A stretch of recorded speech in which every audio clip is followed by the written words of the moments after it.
Canadian real estate സംബന്ധമായ എല്ലാവിധ ആവശ്യങ്ങൾക്കും റിയൽറ്റർ അശ്വതി നിലമനയുടെ ഓഫീസുമായിട്ട് നമുക്ക് കോൺടാക്ട് ചെയ്യാം. ഹൈവേ ലോക്സിൻ്റെ ഏറ്റവും പുതിയ വീഡിയോയിലേക്ക് എല്ലാവർക്കും സ്വാഗതം. അപ്പോൾ നമ്മുടെ ലോങ് ഡ്രൈവുകളിൽ നിന്ന് നമ്മുടെ അർജുൻ ഭായ് ചെറിയൊരു ബ്രേക്ക് എടുത്ത് മാറിയിരിക്കുന്നത് കാരണം നമുക്കെന്തായാലും നമ്മൾ ഈ ഒരു ഡ്രൈവ് കണ്ടിന്യൂ ചെയ്യാണല്ലോ. കാരണം കുടുംബത്തിലേക്ക് അരി മേടിക്കുന്നതുകൊണ്ടും അപ്പോൾ അർജുൻ ഭായിക്ക് പകരമായിട്ട് നമുക്ക് പുതിയൊരു ഡ്രൈവർ നമ്മുടെ കൂടെ ജോയിൻ ചെയ്തിട്ടുണ്ട്. അപ്പം ഈ ഒരു വീഡിയോയിലൂടെ പുള്ളീനെ ഒന്ന് പരിചയപ്പെടാനും നമ്മുടെ പ്രേക്ഷകരിലേക്ക് പുള്ളിയുടെ എക്സ്പീരിയൻസുകളും അല്ലെ പുള്ളി ആരാണ് എങ്ങനെയാണ് എന്നുള്ളതൊക്കെ ഒന്ന് പരിചയപ്പെടുത്തുക എന്നുള്ളതാണ് ഈ ഒരു വീഡിയോയുടെ ലക്ഷ്യം. അപ്പോൾ അർജുൻ ഭായ് നമുക്ക് ഇടയ്ക്കിടയ്ക്ക് ഫോണൊക്കെ വിളിക്കാറുണ്ട്. പുതിയ ജോബും പരിപാടികളൊക്കെ ആയിട്ട് സെറ്റായിട്ടുണ്ടെന്നാണ് നമ്മളോട് പറഞ്ഞത്. അപ്പം എന്തെങ്കിലും ഒരു സാഹചര്യത്തിൽ പറ്റുവാണെന്നുണ്ടെങ്കിൽ അർജുൻ ഭായിയുടെ കൂടെ ഒരു ട്രിപ്പ് അർജുൻ ഭായിയുടെ പുതിയ ജോലിയും കാര്യങ്ങളൊക്കെ എങ്ങനെ ഉണ്ടായെന്നുള്ള രീതിയിൽ കാണിക്കാനും പരിചയപ്പെടുത്താനും ഒക്കെ നമുക്ക് പറ്റുമെന്നാണ് വിചാരിക്കുന്നത്. അപ്പം എന്തായാലും അങ്ങനെയുള്ള കാര്യങ്ങളൊക്കെ അവിടെ നടക്കട്ടെ. നമുക്ക് പുതിയ ഡ്രൈവറെ പരിചയപ്പെടാം.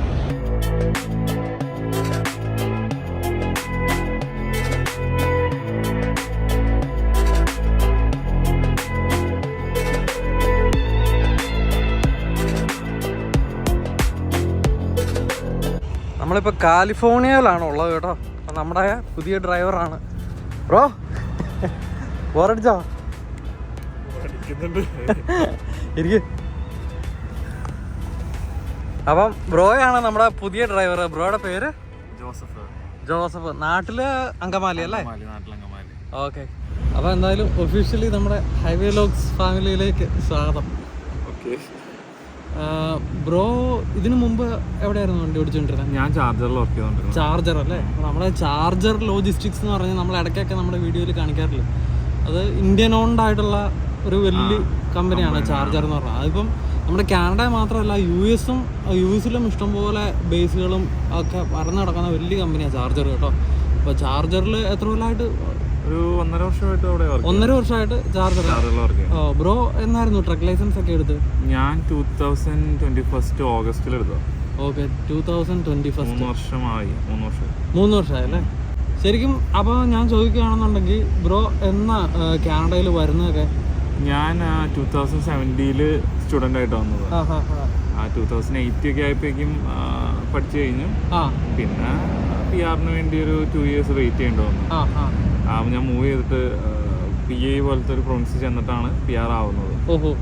പിന്നെ തിരിച്ചു വന്ന് ട്രക്ക് ലൈസൻസ് എടുത്ത് ട്രക്കിംഗ് തുടങ്ങി. ട്രക്കിംഗ് തുടങ്ങാൻ വേണ്ടിയിട്ടുള്ള കാരണം ബ്രോ ഏതായിരുന്നു ബാക്ക്ഗ്രൗണ്ട് ശരിക്കും പഠിച്ചതൊക്കെ? ഞാൻ നാട്ടിൽ പഠിച്ചത് ഇലക്ട്രോണിക്സ് ആണ്. ഇവിടെ ഞാൻ 2 ഇയേഴ്സ് ഹോസ്പിറ്റാലിറ്റി ചെയ്തു. ഇലക്ട്രോണിക്സ് ഹോസ്പിറ്റാലിറ്റി എടുക്കാൻ കാരണം? ഹോസ്പിറ്റാലിറ്റി ഈസി ആയിട്ടുള്ള ഒരു കോഴ്സ് പഠിക്കാൻ, PR-ലേക്ക് കൺവേർട്ട് ചെയ്യാനായിട്ടുള്ള. അന്ന് നമ്മൾ ഇവിടെ വരുമ്പോൾ ഈസി ആയിട്ടുള്ള ഒരു കോഴ്സ് റെഫർ ചെയ്തിട്ടാണ് നമ്മൾ എടുത്തത്. പിന്നെ ട്രക്കിങ്ങിലേക്ക് ഒരു ഇൻട്രസ്റ്റ് ഉണ്ടായിരുന്നു. നമ്മൾ വഴിയിലൊക്കെ പോകും. അത് പഠിച്ചുകൊണ്ടിരുന്നപ്പോൾ തന്നെ ഉറപ്പായിരുന്നു ഞാൻ ഇനി ട്രക്കിങ്ങിലേക്ക് തിരിയാൻ പോണേ? അത് താല്പര്യം ഉണ്ടായിരുന്നു. എന്താണ് ഇത്, എങ്ങനെയാണ് ഇതിലേക്ക് വരുന്നത് എന്നുള്ളതൊന്നും അറിയാൻ പാടില്ലായിരുന്നു. പിന്നെ PR ഒരു കൺസേൺ ആയതുകൊണ്ട് നമുക്ക് ജമ്പ് ചെയ്യാനും പറ്റത്തില്ല അതിലേക്ക്. പക്ഷെ PR കിട്ടിക്കഴിഞ്ഞപ്പോൾ പ്രൊസീഡ് ചെയ്ത് തുടങ്ങി. ഇതെങ്ങനെയാണ് ആൾക്കാരോട് ചോദിച്ചു, കുറെ ഇൻഫർമേഷൻ കളക്ട് ചെയ്തു. പിന്നെ അതൊക്കെ ഇതിലേക്ക് മാറി. പിന്നെ ഫാദറിനും നാട്ടില് ഈ വണ്ടികളൊക്കെ ഒരു പരിപാടിയാണ്. അങ്കമാലിയില്. അപ്പൊ അതിന്റെ ഒരു നാഷണൽ പെർമിറ്റ് ആണോ? അല്ലല്ല, ഇവിടെ തന്നെ നമ്മുടെ നാട്ടിൽ തന്നെയുള്ള പാറമടയിൽ നിന്നുള്ള കല്ലും മണ്ണൊക്കെ ആയിട്ടുള്ള ടിപ്പറാണ്. ബോക്സും പോലത്തെ വണ്ടിയില്ലേ, ഈ ഭാരത് ബെൻസിന്റെ ഒക്കെ അങ്ങനത്തെ വണ്ടി ഉണ്ടായിരുന്നു. അപ്പൊ അതിന്റെ ഒരു ചെറിയൊരു ഹാങ് ഓവർ ബാക്കി കിടക്കുന്നുണ്ടായിരുന്നു. പിന്നെ ഒരു ക്യൂരിയോസിറ്റി ഉണ്ടല്ലോ, ഇതെങ്ങനെയാണ് വർക്ക് ചെയ്യുന്നത്, എങ്ങനെയാണ് ഇവിടുത്തെ, പിന്നെ US-ലൊക്കെ പോകാൻ സ്ഥലങ്ങളൊക്കെ കാണാം. ആ ഒരു ഫേസും കൂടി കണ്ടു കഴിഞ്ഞപ്പോ ഇഷ്ടപ്പെട്ടെടുത്തത് തന്നെയാണ്. ആദ്യത്തെ കമ്പനി ഏതായിരുന്നു? 2021 ആദ്യം ഞാൻ കുറച്ച് നാള് ഹൈലൈറ്റിൽ വർക്ക് ചെയ്തായിരുന്നു. ഹൈലൈറ്റില് അത് ഈ ഒരു ബിഗിനേഴ്സ് കമ്പനി ആയതുകൊണ്ട് നമുക്ക് കുറച്ച് ബുദ്ധിമുട്ടുകളും കാര്യങ്ങളൊക്കെ വന്നു കഴിഞ്ഞപ്പോൾ ഞാൻ കുറച്ച് നാളത്തേക്ക് ബ്രേക്ക് എടുത്ത്. അത് കഴിഞ്ഞിട്ട് പിന്നെ ഞാൻ ഒരു Punjabi company just owner and operator ആയിട്ടുള്ള ബിഗിനേഴ്സ് കമ്പനി എന്ന് പറയുമ്പോഴത്തേക്ക് ഞാൻ പറയട്ടെ, ഇപ്പം നമ്മുടെ വീഡിയോസ് തന്നെ കാണുന്ന ഒത്തിരി പേര് ഇതുപോലെ പുതിയതായിട്ട് ലൈസൻസ് എടുത്ത് കഴിയുമ്പോഴത്തേക്ക് എങ്ങും ജോലി കിട്ടാണ്ട് വരുന്ന ഒരു സാഹചര്യമൊക്കെ ഉണ്ട്. അപ്പം മിക്ക കമ്പനികളും എക്സ്പീരിയൻസ്ഡ് ഡ്രൈവേഴ്സിനെ ഹയർ ചെയ്യുള്ളൂ, സേഫ്റ്റിയും പരിപാടിയൊക്കെ വെച്ചിട്ട് കേട്ടോ. അപ്പം ഇതുപോലെ പുതിയതായിട്ട് ലൈസൻസ് എടുത്തവരെ ഹയർ ചെയ്യുന്ന ചുരുക്കം ചില കമ്പനികളിലൊന്നാണ് ഹൈലൈറ്റ്. പക്ഷേ പേയ്മെൻറ്റും കാര്യങ്ങളൊക്കെ ഇച്ചിരി ടഫായിരിക്കും. പക്ഷേ തുടക്കത്തിൽ അത് ഒരു തുടക്കക്കാരനെ സംബന്ധിച്ചിടത്തോളം അതെല്ലാം അതിൻ്റെ ഒരു ഭാഗമാണ്. പക്ഷേ ഹൈലൈറ്റ് അപ്പോൾ ഹൈലൈറ്റ് ഇത്തിരി ഡിഫിക്കൽട്ട് ആയിരുന്നു. അത് ഈ പറഞ്ഞൊരു പേയ്മെന്റ് കുറവാണ്. പിന്നെ പറഞ്ഞ കുറച്ച് ഡെലിവറീസ് ഒക്കെ എക്സ്ട്രാ ഉണ്ട്. നമ്മൾ മൾട്ടിപ്പിൾ പിക്കപ്പും മൾട്ടിപ്പിൾ ഡെലിവറീസും ചെയ്യേണ്ടി വരും തുടക്കത്തിലൊക്കെ. പിന്നെ റീഫർ ആണ് അല്ലേ? റീഫർ ലോഡുകൾ ഉണ്ടാവും. അങ്ങനെ കുറച്ച് ബുദ്ധിമുട്ടും. പിന്നെ ആ സമയത്ത് രണ്ടുപേരും എക്സ്പീരിയൻസ് ഇല്ലാത്ത ആളുടെ കൂടെ തുടങ്ങിയത്. അപ്പൊ അത് മൊത്തത്തിലൊരു എക്സ്ട്രീം ബുദ്ധിമുട്ടിലേക്ക് ചെന്ന് നമുക്ക് ചെയ്യാൻ പറ്റാത്ത രീതിയിലേക്ക് വന്നു. ഹൈലൈറ്റിനെ സംബന്ധിച്ചിടത്തോളം അത് പൊതുവെ പറഞ്ഞു കേൾക്കുന്നതാണ് ഒത്തിരി എക്സ്പീരിയൻസ് കേട്ടോ. കാരണം സാധാരണ കമ്പനിയിലെല്ലാം ഒരു ഡ്രൈവർ ഇൻഎക്സ്പീരിയൻസ്ഡ് ആണെങ്കിൽ എപ്പോഴും ഒരു എക്സ്പീരിയൻസ്ഡ് ഡ്രൈവറിൻ്റെ കൂടെ ആയിരിക്കും വിടുന്നത്. അതായത് കാര്യങ്ങളൊക്കെ എങ്ങനെയാണെന്ന് പ്രോപ്പറായിട്ട് പഠിപ്പിക്കാൻ വേണ്ടിയിട്ട്. പക്ഷേ ഹൈലൈറ്റിൽ ഇങ്ങനെ പറഞ്ഞു കേട്ടാക്കണം നമ്മൾ ചെന്ന് കഴിഞ്ഞാൽ ഒരു താക്കോലിൽ നിന്ന് വിടുവാണെന്ന്. അങ്ങനെയാണെന്ന് ശരിക്കും പറയണം. എൻ്റെ ഒരു എക്സ്പീരിയൻസ് അനുസരിച്ച് അങ്ങനെ തന്നെയാണ്. അപ്പൊ നിങ്ങൾ തുടക്കത്തിൽ ഇതുപോലെ രണ്ടുപേരായിരുന്നു. ഒരു നൈജീരിയക്കാരനായിരുന്നു. രണ്ടുപേരും ന്യൂലി ലൈസൻസ്ഡ് ആയിട്ടുള്ള ആൾക്കാരാണ്. ഒരു 2 ദിവസം ട്രെയിനിങ് എന്ന് പറഞ്ഞ വേറൊരാളുടെ കൂടെ വിട്ടു, അത്രേ ഉള്ളൂ. വേറെ നമുക്ക് ഇതിന്റെ ബേസിക്സോ അല്ലെങ്കിൽ ഇത് എങ്ങനെയാണെന്ന് ഒന്നും അറിയാൻ പാടില്ല. നമ്മളായിട്ട് ഓരോന്നും ഇങ്ങനെ സീക്ക് ചെയ്താണ് അവിടെ ചെല്ലുന്നത്. അപ്പൊ ഞാൻ ചോദിക്കട്ടെ, പഠിച്ചതൊക്കെ എവിടെയായിരുന്നു? പഠിച്ചതൊരു പഞ്ചാബി കമ്പനി തന്നെയായിരുന്നു. എത്ര രൂപയായി ലൈസൻസും കാര്യങ്ങളും? $5,000 ചീപ്പായിരുന്നു. കമ്പാരിറ്റീവ്ലി ഇപ്പൊ കോമ്പറ്റീറ്റീവ് ആയതുകൊണ്ട് ചീപ്പാണ്. കുഴപ്പമൊന്നും ഉണ്ടായിരുന്നില്ല. ബേസിക്സ് അവർ പഠിപ്പിച്ചു തരുന്നു. പാസ്സാവാനുള്ള ഒരു ഇത് ലൈസൻസ് എടുത്ത് തന്നു. ലൈസൻസ് എടുത്ത് തന്നു. ഫസ്റ്റ് അറ്റംപ്റ്റിൽ തന്നെ കിട്ടി. എന്നാലും നമുക്ക് കുറെ ഇൻഫർമേഷൻസ് ഇത് പ്രത്യേകിച്ച് പുതിയതാകുമ്പോഴത്തേക്കും റോഡിലുള്ള എങ്ങനെയാണെന്നുള്ളത് നമുക്ക് ഓടിക്കാൻ മാത്രം അറിയാന്ന് പറയുന്നത്. ഇപ്പൊ വണ്ടി നമുക്ക് റോഡിൽ ഓടിക്കാൻ അറിയാന്നുള്ള അതൊരു വലിയൊരു ടാസ്ക് അല്ല. ഇതില് ശരിക്കും പറഞ്ഞാൽ ഈ പറഞ്ഞ പേപ്പർ വർക്ക്സ്, ബോർഡർ ക്രോസിങ്, അതുപോലെയുള്ള ഈ വഴികളുടെ ഒരു പ്രത്യേകത, സ്കെയിലിൽ ചെല്ലുമ്പോഴത്തേക്ക് എങ്ങനെയാണ് ഡീൽ ചെയ്യേണ്ടത്, ഓരോ ട്രക്ക് സ്റ്റോപ്പിൽ മറ്റുള്ളവരുമായിട്ട് എങ്ങനെയാണ് സേഫ്റ്റി എക്സ്പീരിയൻസിൽ കൂടെ ആണല്ലോ നമ്മൾ പഠിക്കുന്നത്. ഈ വണ്ടിയുടെ ഒരു പ്രത്യേകത, വണ്ടിയുടെ ഈ ഓരോ പാർട്സിന്റെ പ്രത്യേകത. അപ്പൊ നമുക്കിത് പെട്ടെന്ന് ഇതിലേക്ക് വരാനായിട്ട് പിന്നെ ലോഗ് ബുക്സ്, പിന്നെ എന്തൊക്കെ പേപ്പേഴ്സ് നമ്മൾ ക്യാരി ചെയ്യണം, എന്തൊക്കെ ക്യാരി ചെയ്യാൻ പാടില്ല.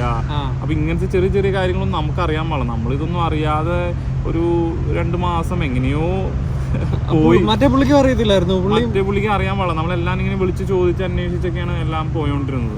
അപ്പൊ നിങ്ങൾ ഈ എന്തെങ്കിലും ഒരു കൺഫ്യൂഷൻ വരുമ്പോ ഹൈലൈറ്റിന്റെ അവരെ വിളിച്ചു കഴിഞ്ഞാലൊക്കെ ഒട്ടും സപ്പോർട്ടീവ് ആയിട്ടല്ല നമുക്ക് കിട്ടുന്നത്. കാരണം ഈ പറഞ്ഞവര് ഒരുപാട് പേര് അവരെ വിളിച്ച് ഇത് തന്നെ ചോദിക്കുന്നുണ്ട്. അപ്പൊ അവർക്കും ഇതൊന്നും പറഞ്ഞു കൊടുക്കാനുള്ള താല്പര്യം പോലെ എനിക്ക് തോന്നിയിട്ടില്ല. നമ്മള് ഫ്രണ്ട്സിനെയും നമ്മുടെ ഒരു കോൺടാക്ട്സിലുള്ള ആൾക്കാരെ പരിചയമുള്ള ഡ്രൈവർമാരെ വിളിച്ച് സംശയം വരുമ്പോഴത്തേക്കും ക്ലിയർ ചെയ്തോണ്ടിരുന്നത്.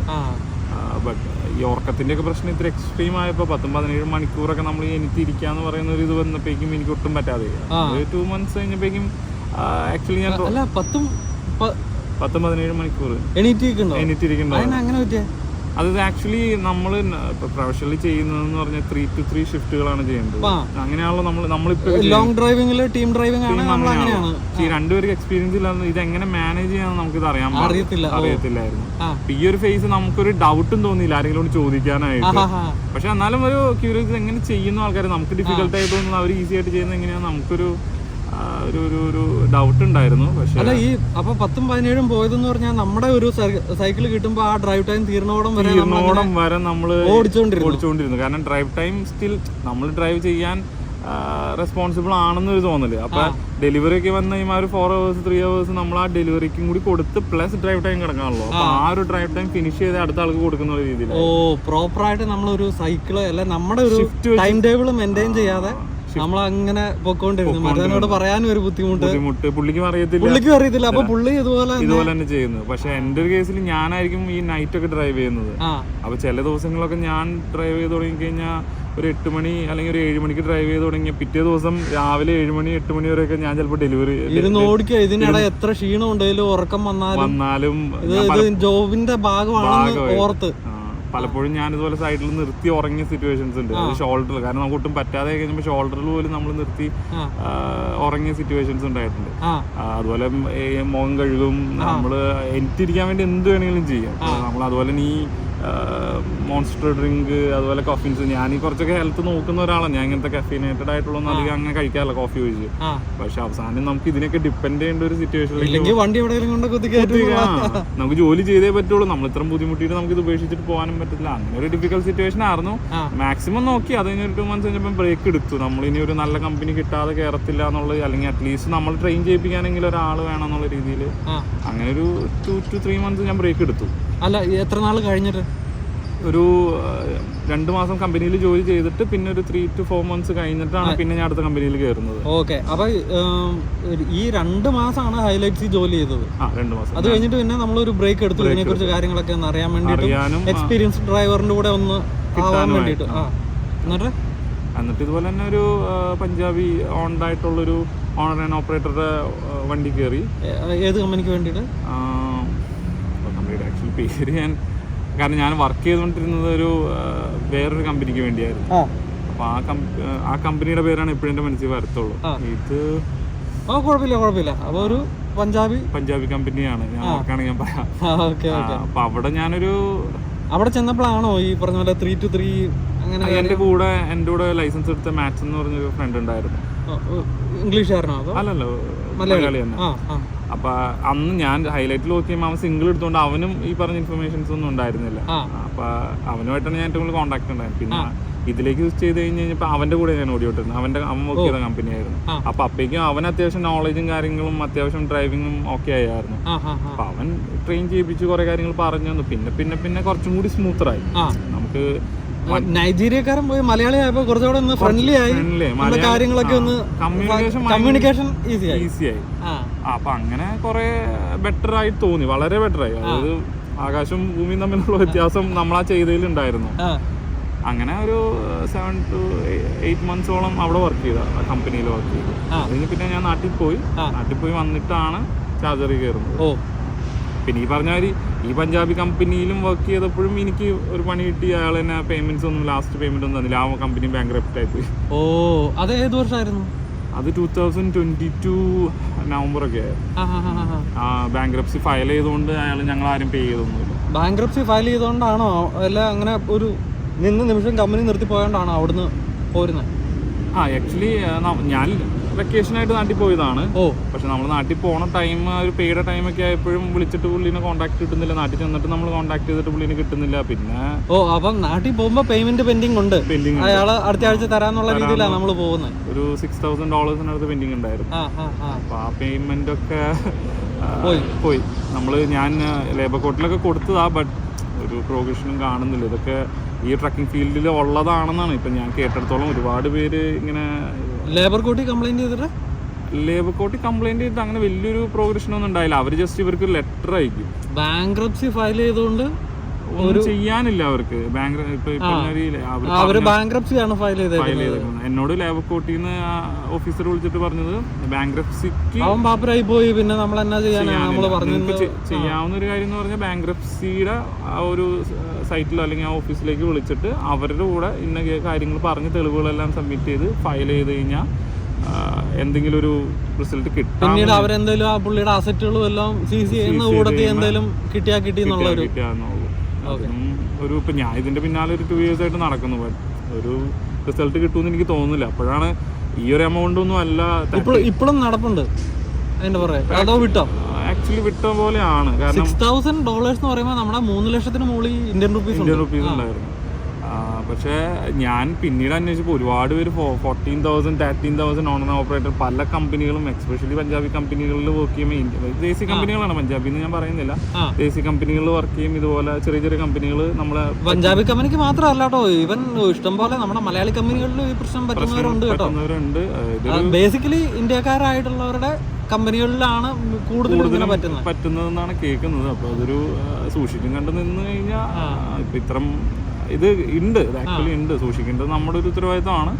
പേയ്മെന്റ്സും ഇതൊക്കെ ആയിട്ട് പക്കയായിട്ട്, അതായത് നമുക്ക് ആ പേ ചെക്ക് ബാക്ക് ടു ബാക്ക് കിട്ടിയില്ലെങ്കിൽ നമ്മൾ ആ വർക്കിനെ പറ്റി നമ്മളൊന്ന് ചിന്തിക്കണം. പിന്നെയും വർക്ക് ചെയ്തുകൊണ്ടിരുന്നു കഴിഞ്ഞാൽ ഈ ഫണ്ട് കിട്ടാൻ അല്പ ബുദ്ധിമുട്ടായിരിക്കും.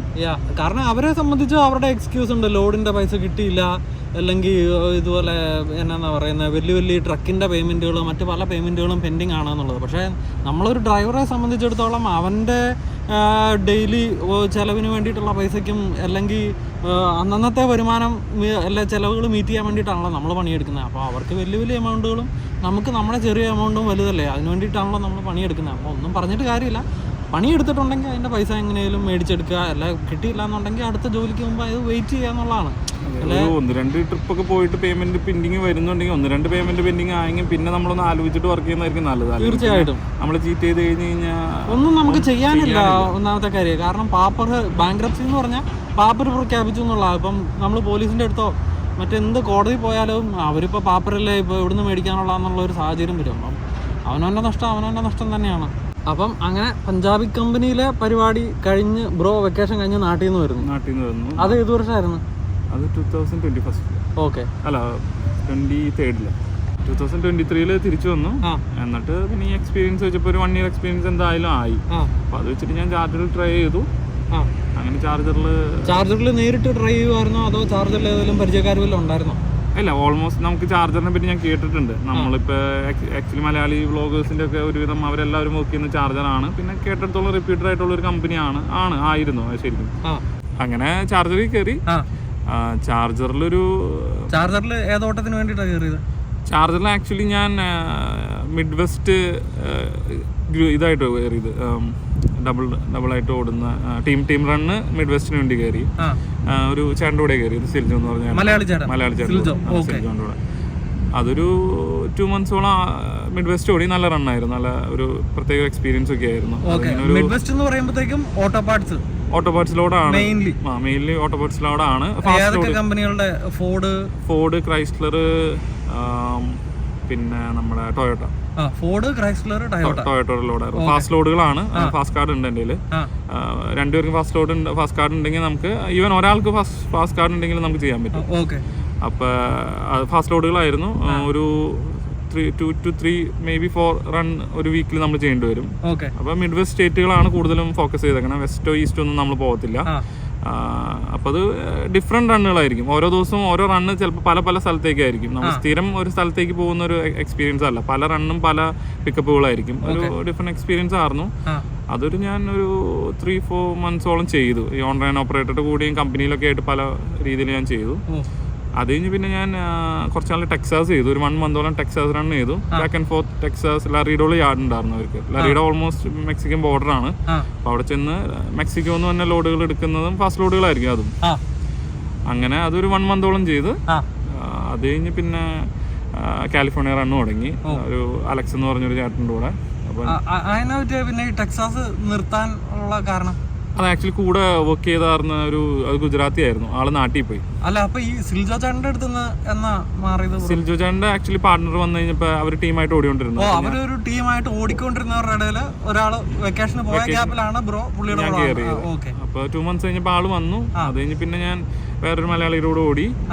അങ്ങനെ ഒരു ഈ ഗുജറാത്തിയുടെ കൂടെ ആണോ ടെക്സാസ് ഓടിക്കുന്നത്? ടെക്സാസ് ഗുജറാത്തിയുടെ കൂടെ ഓടിക്കൊണ്ടിരുന്നു. അത് കഴിഞ്ഞ് പിന്നെ അലക്സ് എന്ന് പറഞ്ഞ ചേട്ടന് എനിക്ക് വേണ്ടി കമ്പനി ഹയർ ചെയ്ത് തന്നു. അപ്പൊ അങ്ങനെ പിന്നെ ഒരു 6 to 7 months അലക്സേന്റെ കൂടെ നല്ല ടീമായിട്ട് തന്നെ ഓടിയായിരുന്നു. അത് കാലിഫോർണിയ ആയിരുന്നു. അത് കമ്പനി തന്നെ പറഞ്ഞിട്ട് ഓടിയതാ. കാലിഫോർണിയ ഓടിയപ്പോൾ കുറച്ചും കൂടി സ്മൂത്തറാണ്. ഇത് വെച്ച് നമ്മൾ ബാക്കിയുള്ളതിനെ കമ്പയർ ചെയ്യുമ്പോൾ അത്യാവശ്യം മൈൽസും കിട്ടും. റണ്ണും ഒരു വീക്കിലി ഒരു റൺ എന്നുള്ള രീതിയിൽ ഓടിയാൽ മതി. നമ്മൾ ആ ഒരു റഷ് ചെയ്ത് ഓടേണ്ട ഒരു സിറ്റുവേഷൻ ഇല്ല. ഒരു ഉറങ്ങാനും നമുക്ക് വീട്ടിൽ വന്ന് ഒരു 2 days അല്ലെങ്കിൽ 3 days നമുക്ക് ഓഫ് എടുത്താലും മന്ത്ലി ഒരു 4 runs നമുക്ക് കംപ്ലീറ്റ് ചെയ്യാൻ പറ്റും. നമ്മൾ ഈ റഷ് ചെയ്യണ്ട. അപ്പൊ അങ്ങനെ കാലിഫോർണിയ കുറച്ച് കംഫർട്ടായി. പിന്നെ സ്ഥിരം റണ്ണും പാർട്ട്ണർ നമ്മുടെ കൂടെ ഓടുന്ന ആളും കംഫർട്ടായി കഴിഞ്ഞപ്പോൾ പിന്നെ ഒരു 7 monthsോളം നാട്ടിൽ പോണവരെ വെക്കേഷൻ എടുക്കുന്നവരെ അലക്സാണ്ടർ കൂടെ ഓടി.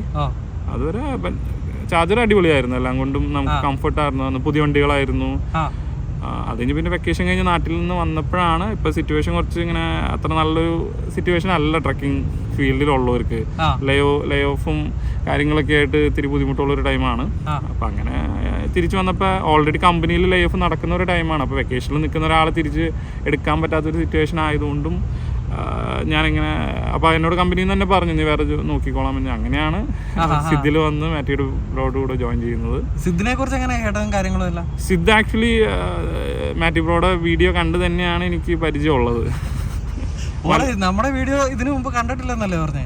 അല്ല, വ്ലോഗ് കണ്ടിട്ടില്ല, പക്ഷെ ഞാൻ മല്ലൂഗൂസിന്റെ ആ വീഡിയോസ് ഞാൻ കണ്ടിട്ടുണ്ട്. ഞാൻ അടക്കം ഒരുപാട് പേര് എന്നോട് ഇങ്ങനെ പറഞ്ഞിട്ടുണ്ട് ഇന്ന. നമ്മള് ചാനലൊക്കെ തുടങ്ങുന്നതിന് മുമ്പ് മല്ലൂഗൂസിന്റെ ഒരു ഇന്റർവ്യൂ അർജുൻ ഭായി ഞാനുമായിട്ടുണ്ടായിരുന്നല്ലോ, അതാണ് ബ്രോ കണ്ടത് അല്ലേ? ഓക്കെ. ആ വീഡിയോ ഒരു എന്താ പറയണത്, ഒരു ട്രക്കിങ്ങിനെ പറ്റി ഒരു എൻറ്റയർലി നല്ലൊരു ഡിസ്ക്രിപ്ഷൻ, വളരെ ഷോർട്ടായിട്ടാണെങ്കിലും നമുക്കൊരു ഫുൾ വീഡിയോ കിട്ടിയ പോലെ ഒരു ക്ലാസ് ഒരു ഐഡിയ കിട്ടിയ പോലെ. ആ വീഡിയോ ചിലപ്പോൾ ഞാൻ ആദ്യം കണ്ടായിരുന്നു, ചിലപ്പോൾ ഞങ്ങൾ അർമ്മന്റെ കൂടെ ഇത്ര ബുദ്ധിമുട്ട് ചെയ്യാണ്ട് പോലെ 3 ഷിഫ്റ്റ് പറയുന്നുണ്ട്.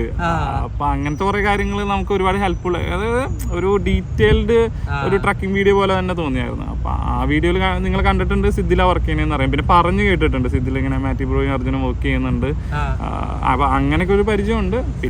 പിന്നെ സിദ്ധിന്ന് ഇങ്ങനെ ആളെ ഹയർ ചെയ്യുന്നുണ്ട് കണ്ടപ്പോൾ ആ ഒരു ഓക്കെ, നല്ല കമ്പനിയാണ്, അവർ വർക്ക് ചെയ്യുന്ന കമ്പനിയാണ്. ഇപ്പോൾ മാറ്റി ബ്രോ തന്നെ എനിക്ക് 5 വർഷത്തോളം ഇവിടെ വർക്ക് ചെയ്യുന്നുണ്ട്. അപ്പം നല്ല കമ്പനി അല്ലാതെ ഒരാൾ സ്റ്റിക്ക് ഓൺ ചെയ്യില്ല എന്നുള്ളൊരു ഇതുണ്ടല്ലോ. സോഫാർ ഇപ്പോൾ ഞാനിപ്പോൾ 2ാമത്തെ ട്രിപ്പാണ് എടുക്കുന്നത്. സോഫാർ എല്ലാം കൊണ്ടും നല്ലൊരു കമ്പനിയാണ്. എനിക്ക് അങ്ങനെ ഒരു നെഗറ്റീവ് കംഫർട്ടബിൾ ആണ്. പിന്നെ ഇപ്പോഴത്തെ സിറ്റുവേഷൻ്റെതായ കുറച്ച് പ്രശ്നങ്ങളുണ്ട്, അതിപ്പോൾ എല്ലാ കമ്പനികളിലും ഉണ്ട്, അതിപ്പോൾ ചാർജറിലും ഉണ്ടെന്നാണ് ഞാൻ കേട്ടിട്ടുള്ളത്. അപ്പോൾ ഓക്കെയാണ്. ഒരു അത് മൊത്തത്തിലുള്ളൊരു ബുദ്ധിമുട്ടാണ്, അല്ലാതെ ഒരു കമ്പനിക്ക് മാത്രം അവകാശപ്പെടാവുന്ന ഒരു ബുദ്ധിമുട്ടൊന്നും അല്ല. പിന്നെ ട്രക്കിങ്ങില് ഇപ്പം ടോട്ടൽ ഇപ്പം അപ്പൊ 2021 പറയുമ്പോൾ 22, 21, 24 3 വർഷത്തോളം എക്സ്പീരിയൻസ്, ലൈക്ക് ലൈസൻസ് എടുത്തിട്ടായി 2 years വർക്ക് ചെയ്തിട്ടുള്ളൂ. ഗ്യാപ്പും വെക്കേഷനൊക്കെ എല്ലാം കൂടെ ഉൾപ്പെടെ. എന്നാലും മൊത്തത്തിൽ പറയുകയാണെന്നുണ്ടെങ്കിൽ നമ്മുടെ ഒരു മറക്കാനാവാത്ത ഒരു ട്രക്കിംഗ് എക്സ്പീരിയൻസ്. മറക്കാനാവാത്ത എക്സ്പീരിയൻസ് എന്ന് പറഞ്ഞാൽ കൂടുതലും ഈ പറഞ്ഞ ഒരു കുറേ ഡിഫിക്കൽട്ട് സിറ്റുവേഷൻസ് ഹാൻഡിൽ ചെയ്യേണ്ട വന്നിട്ടുള്ള കുറേ സിറ്റുവേഷൻസ്. അത് തുടക്കത്തിൽ തന്നെ ഈ പറഞ്ഞ ഒരു രണ്ടുപേരും പരിചയമില്ലാത്തവരായതുകൊണ്ട് മൊത്തം ഡിഫിക്കൽട്ട് ആയിരുന്നു. അത് നമുക്ക് ഒരു രീതിയിലും കംഫർട്ട് ചെയ്യാത്ത ഒരു ബുദ്ധിമുട്ടായിരുന്നു. കാരണം കംഫർട്ട് ഉണ്ടായിരുന്നില്ല. നമ്മൾ ഈ ട്രക്ക് കൊണ്ട് പോയി തിരിച്ചു വരുന്നവരെ നമുക്ക് ഈ നെഞ്ചിടിപ്പാണ്. ഒന്ന് ഇത് ഹാൻഡിൽ ചെയ്യാൻ അറിയാൻ പാടില്ല, ഡെലിവറികളെ പറ്റിയുള്ള ടെൻഷൻ, ഓരോ സ്റ്റേജുകളും നമുക്ക് ടെൻഷൻ തന്നെയായിരുന്നു.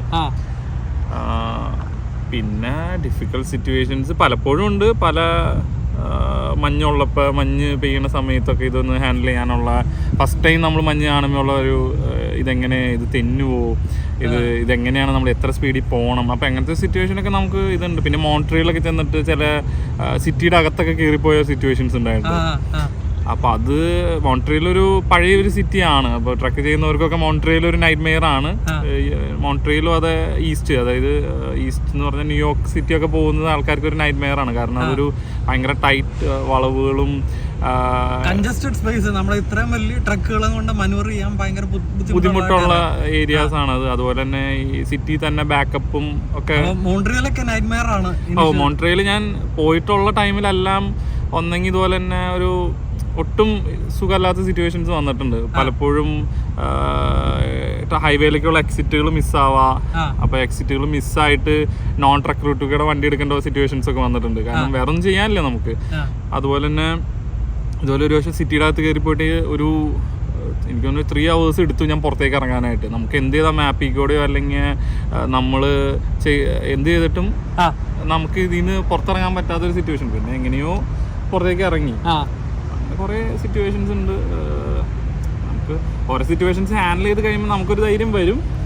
മഞ്ഞുമായിട്ട് ഡീൽ ചെയ്തതിനേക്കാളും മെമ്മറബിൾ സിറ്റുവേഷൻ ആണ് മോൺട്രിയലിലെ ഈ ലോവർ ബ്രിഡ്ജും പരിപാടികളും തന്നിരിക്കുന്നത്. മഞ്ഞുമായിട്ട് ആക്ച്വലി അങ്ങനൊരു അതായത് ഇപ്പോൾ മാറ്റി ബ്രോ ഒക്കെ ചെയിനിട്ട് ഓടിച്ച ഒരു സിറ്റുവേഷൻ, ഞാനൊന്നും ചെയിനിടേണ്ട സിറ്റുവേഷൻ ഇതുവരെ വന്നിട്ടില്ല. മഞ്ഞിക്കൂടെ ഓടിച്ചിട്ടുണ്ട്, ബട്ട് ഇതുവരെ നമുക്ക് ആ ഒരു സ്റ്റീപ്പിൽ മഞ്ഞ് കിട്ടിയ ഒരു സിറ്റുവേഷൻ ഒന്നും ഉണ്ടായിട്ടില്ല. 2 years എക്സ്പീരിയൻസിൽ അത് കുറവാണല്ലോ വരുന്നത്. പിന്നെ നിങ്ങൾ ചാർജർ കൂടുതലും നിങ്ങൾ 40 കൂടെ മഞ്ഞ് അവോയ്ഡ് ചെയ്താണ് പോകുന്നത്. ഇപ്പോൾ ഒരുവിധം എന്തെങ്കിലും സ്റ്റോം അല്ലെങ്കിൽ മഞ്ഞ് വീഴ്ചയുണ്ടെന്ന് പറഞ്ഞ് നമ്മൾ 40 എടുത്തിട്ടു, അതനുസരിച്ച് നേരത്തെ ഇറങ്ങിയിട്ട് നമ്മൾ പോകും. മാക്സിമം മഞ്ഞിന്ന് അവോയ്ഡ് ചെയ്യണം. നമ്മളൊരു സിറ്റുവേഷൻ വിളിച്ച് വരുത്തേണ്ട ഇതില്ല എന്നുള്ള രീതിയിൽ. പിന്നെ കമ്പനിയും കൂടുതൽ ഡെലിവറീസ് എനിക്ക് തോന്നുന്നു എല്ലാ ഭാഗത്തെ തരത്തുള്ളൂ. അപ്പൊ പിന്നെ നമുക്ക് ഈ കൂടെ പോകേണ്ട കാര്യം ഉണ്ടായിട്ടുള്ളൂ. പിന്നെ ഓരോ ദിവസവും ഓരോ അനുഭവങ്ങളായിട്ട് എനിക്ക് തോന്നിക്കണം. ഓരോ ട്രിപ്പും ഓരോ അനുഭവങ്ങളാണ്, ഓരോ സ്ഥലങ്ങളാണ്, ഓരോ വഴികളും ഓരോ കാലാവസ്ഥയും. അപ്പൊ ഞാൻ ചോദിക്കട്ടെ, പപ്പയ്ക്ക് ഈ പറഞ്ഞ പോലെ ടിപ്പറും പരിപാടികളൊക്കെ ആണെന്നല്ലേ പറഞ്ഞത്. അപ്പൊ നാട്ടില് ടിപ്പർ അങ്ങനെ എന്തെങ്കിലുമൊക്കെ നാട്ടില് ഹെവി ഓടിച്ച് പരിചയമുണ്ടോ? ഇല്ല ആക്ച്വലി നാട്ടില് അതിനുള്ളൊരു സിറ്റുവേഷൻ വന്നില്ല. കാരണം ഞാൻ ഒരു സ്കൂൾ ടൈം കഴിഞ്ഞ് കോളേജിലെത്തി, കോളേജ് കഴിഞ്ഞ ഉടനെ കയറി വന്ന ഒരാളാണ്. ഓക്കെ. അപ്പൊ വണ്ടിയിൽ പോകാൻ പിന്നെ അതിനുള്ള ഫേസ് കിട്ടിയില്ല. പിന്നെ ഞാനും നാട്ടിൽ വെച്ച് അത്ര ഇൻട്രസ്റ്റ് കാണിച്ചിട്ടില്ല. എനിക്ക് ഡ്രൈവിംഗ് ഇഷ്ടമായിരുന്നു, പക്ഷെ വലിയ വണ്ടി ഓടിക്കാനുള്ളൊരു ഫേസിലേക്ക് വന്നില്ല, സാഹചര്യങ്ങൾ വന്നില്ല. ഞാനും ഈ പറഞ്ഞ പോലെ നമ്മുടെ കോളേജിൽ ടൈമിൽ നമ്മുടെ ഫ്രണ്ട്സും ഒക്കെ ആയിട്ടുള്ളൊരു ജില്ലിങ് ആണല്ലോ. അപ്പൊ ആ ഒരു ടൈമിൽ വണ്ടിയിലേക്ക് കയറാനും ഓടിക്കാനും എന്തോ ആ ടൈമിൽ പറ്റിയില്ല, നടന്നില്ല. ബട്ട് ഇവിടെ വന്നു കഴിഞ്ഞപ്പോ കുറച്ചും കൂടി നമ്മള് പഠിത്തമൊക്കെ കഴിഞ്ഞല്ലോ, നമുക്ക് ഇഷ്ടമുള്ളത് ചെയ്യാമെന്നുള്ളൊരു കുറച്ചും കൂടി ഫ്രീ ആയിട്ടുള്ളൊരു ജോബാണ്. ഈ പറഞ്ഞ റെസ്പോൺസിബിൾ ആണ്, റിസ്ക് ഉണ്ട്, അതൊക്കെ വലിയ കാര്യങ്ങൾ തന്നെയാണ്. നമ്മൾ ശ്രദ്ധിക്കേണ്ട ഒരുപാട് കാര്യങ്ങളുണ്ട്. അത്ര ഈസി ജോബ് അല്ല. പക്ഷെ ഈ പറഞ്ഞ വഴി ഒരുപാട് പേരെ കണ്ട് ഹാൻഡിൽ ചെയ്യേണ്ട ഒരു സിറ്റുവേഷൻ ഇല്ലല്ലോ. നമ്മളെ ഈ പറഞ്ഞ മാതിരി ഒരു ഓഫീസിലെ കുറേ പേരെ നമ്മളെ ബോസിനെ ഒന്നും നമ്മൾ ഹാൻഡിൽ ചെയ്യണ്ട. ഇപ്പം ഞാൻ ചാർജറിൽ വർക്ക് ചെയ്യുമ്പോൾ പോലും ഞാൻ ഇവരുമായിട്ട് വൺസിൻ്റെ വായിൽ മാത്രം ഒരു മെസ്സേജ് മാത്രമേ അയക്കത്തുള്ളൂ, പിക്കപ്പ് എവിടെ. ചിലപ്പോൾ അതുപോലും നമ്മൾ ചെയ്യേണ്ട വരത്തില്ല. നമ്മൾ എടുക്കുന്നു, ട്രിപ്പ് അപ്ലോഡ് ആവുന്നു, തിരിച്ചു കൊണ്ടുവന്ന് ഇടുന്നു. അപ്പം നമ്മൾ ആരെയും കാണുന്നില്ല, ആരാണ് കമ്പനിയുടെ ഓണർ നമുക്ക് അറിയണ്ട, ആരാണ് വർക്ക് ചെയ്യുന്നുണ്ട്. അപ്പം ആ ഒരു ഫേസ് എനിക്ക് ഭയങ്കര ഇഷ്ടമാണ്. നമ്മളാരും ഓർഡർ ഇടാനോ അല്ലെങ്കിൽ അങ്ങനത്തെ ഒന്നും ഇല്ലല്ലോ. അപ്പം അതൊക്കെ ഒരു ട്രക്കിങ്ങിൽ എനിക്ക് ഏറ്റവും ഇഷ്ടമുള്ളൊരു കാര്യങ്ങളാണ്. ഓക്കെ. അപ്പോൾ ബേസിക്കലി ഇത്രയും കഷ്ടപ്പെട്ട് കാനഡയിൽ വന്ന് PR ഒക്കെ ആയിട്ടും ഇപ്പോൾ ട്രക്ക് ഓടിക്കുന്നതിൽ ഒരു റിഗ്രറ്റ് ഇല്ല, മറ്റേതെങ്കിലും ജോലിക്ക് പോയാൽ മതിയായിരുന്നു എന്നൊരു തോന്നല് അങ്ങനെ തോന്നിയില്ല. ഓക്കെ. അപ്പം അതൊക്കെ വേറെ എന്തെങ്കിലും നമ്മുടെ പ്രേക്ഷകരോട്. അല്ല ഞാൻ ചോദിക്കട്ടെ, അപ്പം ബ്രോ ഇത്രയും നാളും ട്രക്ക് ഓടിച്ചിട്ടും ഒരു രീതിയിലും നമുക്ക് വ്ളോഗുള്ള കാര്യമോ നമ്മുടെ വ്ളോഗുകളോ ഒന്നും കണ്ടും കേട്ടും പറഞ്ഞും ഒന്നും അറിയത്തില്ല? ഹൈവേലോ ഞാൻ മാത്യു ബ്രോ യൂട്യൂബ് ചെയ്യുന്നുണ്ടെന്ന് അറിയുന്നത് ആക്ച്വലി ഇപ്പം ഞാൻ കമ്പനിയിൽ ജോയിൻ ചെയ്യുന്ന സമയത്ത് ഇങ്ങനെ നമ്മൾ റിസർച്ച് ചെയ്യുമല്ലോ. അപ്പം അങ്ങനെ പിന്നെ എനിക്ക് അർജുൻ ബ്രോ പോണേന്റെ ഒരു വീഡിയോ അയച്ചു തന്നു.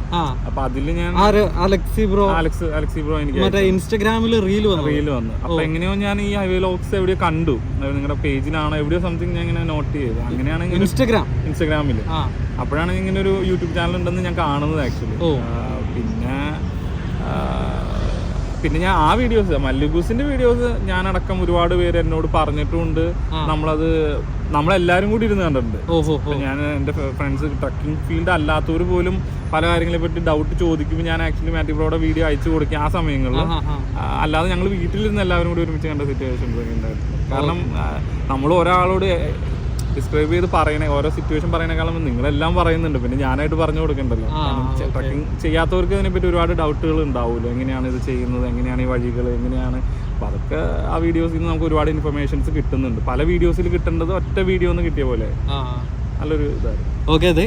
അപ്പോൾ ഇതാണ് നമ്മൾ സ്ഥിരം ഒരുമാതിരിപ്പെട്ട നമ്മുടെ വീഡിയോകളിലെല്ലാം പറയുന്നത്. കാരണം കാനഡയിൽ തന്നെയുള്ള ട്രക്കിങ് ചെയ്തുകൊണ്ടിരിക്കുന്ന ബ്രോക്ക് പോലും നമ്മുടെ വീഡിയോസിൻ്റെ ഒരു റെക്കമെൻഡേഷൻ ആയിട്ടോ അങ്ങനെ ഒന്നും അങ്ങനെ പോയിട്ടില്ല, അല്ലെ ബ്രോ അറിഞ്ഞിട്ടില്ല. ഇൻസ്റ്റഗ്രാം ഇതുപോലെ കണ്ടിട്ടുണ്ട്, അല്ലെ അന്ന് മല്ലുഗൂസ് എന്ന് പറയുന്ന ചാനലിൽ മല്ലുഗൂസ് എടുത്ത ഒരു ഇൻ്റർവ്യൂ ആണ് ബ്രോ കണ്ടത്. അപ്പോൾ അതുകൊണ്ടാണ് നമ്മൾ നമ്മുടെ വീഡിയോസ് കാണുന്ന ആൾക്കാരോടാണെങ്കിലും എപ്പോഴും പറയുന്നത്, നിങ്ങൾ സബ്സ്ക്രൈബ് ചെയ്തിട്ട് കാണുവാണെങ്കിലും മാത്രമേ നമ്മുടെ വീഡിയോസുകളൊക്കെ അപ്ഡേറ്റ് അല്ലെ അപ്ലോഡ് ആയി കഴിയുമ്പോഴത്തേക്കും നിങ്ങൾക്ക് ആ ഒരു നോട്ടിഫിക്കേഷൻ വരുള്ളൂ നമ്മുടെ വീഡിയോസ് വന്നിട്ടുണ്ടെന്ന്. അപ്പോൾ അതുകൊണ്ട് ദയവായിട്ട് നമ്മുടെ വീഡിയോസ് ഇതുവരെ സബ്സ്ക്രൈബ് ചെയ്യാത്തവർ സബ്സ്ക്രൈബ് ചെയ്യുക. അതോടൊപ്പം തന്നെ പറ്റുവാണെന്നുണ്ടെങ്കിൽ ഇത് സിമിലർലി വണ്ടി പരിപാടിയും ഇതുപോലത്തെ ചെറിയ ചെറിയ യാത്രകളും ഒക്കെ ഇഷ്ടപ്പെടുന്നവർക്ക് നിങ്ങളുടെ കൂട്ടുകാരിലേക്ക് ഒന്ന് ഷെയർ ചെയ്യുകയാണെങ്കിലൊക്കെ ആണെങ്കിൽ നമുക്ക് ഈ പറയുന്ന പോലെ നമ്മുടെ ചാനലൊന്ന് റീച്ച് ആവുള്ളൂ. അപ്പോൾ പറ്റുവാണെങ്കിൽ അതുപോലെയൊക്കെ ഒന്ന് ചെയ്തേക്കണം കേട്ടോ. അപ്പം അതൊക്കെയാണ് പൊതുവെയുള്ള വിശേഷങ്ങൾ അല്ലേ? വേറെ എന്തെങ്കിലും നമ്മുടെ പ്രേക്ഷകരോട് പറയാനുണ്ടോ? നമ്മളെ സപ്പോർട്ട് ചെയ്യുക, മാത്യു ബ്രോയിനൊക്കെ സപ്പോർട്ട് ചെയ്യുക. അപ്പോൾ നമുക്ക് കൂടുതൽ വീഡിയോസ് ചെയ്യാനും കൂടുതൽ പുതിയ പുതിയ കാഴ്ചകൾ ചെയ്യാനൊക്കെ ആയിട്ട് ഒരു പ്രോത്സാഹനമാണ്. അപ്പോൾ മാക്സിമം മാത്യു ബ്രോയിനെ സപ്പോർട്ട് ചെയ്യുക. അതോടൊപ്പം തന്നെ ബ്രോ അങ്കമാലിക്കാരനാണ്, നേരത്തെ പറഞ്ഞല്ലോ. അപ്പം കഴിഞ്ഞ പ്രാവശ്യം ഞാൻ ബ്രോയുടെ നമ്മുടെ പോർക്കും അത് ഏത് റെസിപ്പി ആയിരുന്നു ബ്രോ കഴിഞ്ഞ പ്രാവശ്യം കൊണ്ടുവന്ന പോർക്കും ജസ്റ്റ് പോർക്ക് മാത്രമായിരുന്നു അതോ പോർക്കും വല്ലതും ഉണ്ടായിരുന്നു? അപ്പം നമ്മൾ അങ്കമാലി പോർക്ക് കറി ഞാൻ ആദ്യമായിട്ടാണ് ട്രൈ ചെയ്തത്. ബ്രോ കൊണ്ടുവന്നപ്പോൾ നല്ല അടിപൊളി സൂപ്പറായിരുന്നു. അപ്പോൾ അതിൽ നിന്ന് ബ്രോ നന്നായിട്ട് കുക്ക് ചെയ്യുന്ന ഒരു മനുഷ്യനൊക്കെയാണ്. അപ്പം നമുക്ക് നമ്മുടെ ഇതുപോലത്തെ എന്തെങ്കിലുമൊക്കെ ലെയറൊക്കെ കിട്ടുന്ന സാഹചര്യങ്ങളിൽ കുറച്ച് കുക്കിങ്ങും പരിപാടികളൊക്കെ ഇൻക്ലൂഡ് ചെയ്യാൻ പറ്റുമെന്നൊക്കെ നമുക്ക് നോക്കാം. അപ്പോൾ അങ്ങനെ കൂടുതൽ ഈ പറയുന്ന പോലെ വിശേഷങ്ങളും കാര്യങ്ങളൊക്കെ ആയിട്ട് നമ്മൾ ഇനിയും നമ്മുടെ വീഡിയോസ് അടിപൊളിയായിട്ട് കൊണ്ടുവരുന്നതായിരിക്കും. അപ്പം ഒഫീഷ്യലി ബ്രോയ്ക്ക് നമ്മുടെ ഹൈവേ വ്ലോഗ്സ് ടീമിലേക്ക് സ്വാഗതം പറഞ്ഞുകൊണ്ട് നമ്മുടെ വീഡിയോ ഇവിടെ വൈൻഡപ്പ് ചെയ്യുകയാണ്. ഓക്കെ, നിങ്ങൾ ഇതുവരെ നമുക്ക് ചെയ്യുന്ന സപ്പോർട്ടുകളൊക്കെ വളരെ വലുതാണ്. നമുക്ക് മെസ്സേജ് അയക്കുന്നവരോടൊക്കെ എപ്പോഴും അല്ലെങ്കിൽ കമൻറ്റ് ചെയ്യുന്നവരോട്, ഷെയർ ചെയ്യുന്നവരോടെല്ലാം നമുക്ക് നന്ദി മാത്രമാണുള്ളത്. ഇനിയും അടിപൊളി വീഡിയോസുമായിട്ട് മുന്നോട്ട് നമുക്ക് വരാം. അപ്പം എല്ലാവർക്കും ഒത്തിരി നന്ദി കേട്ടോ.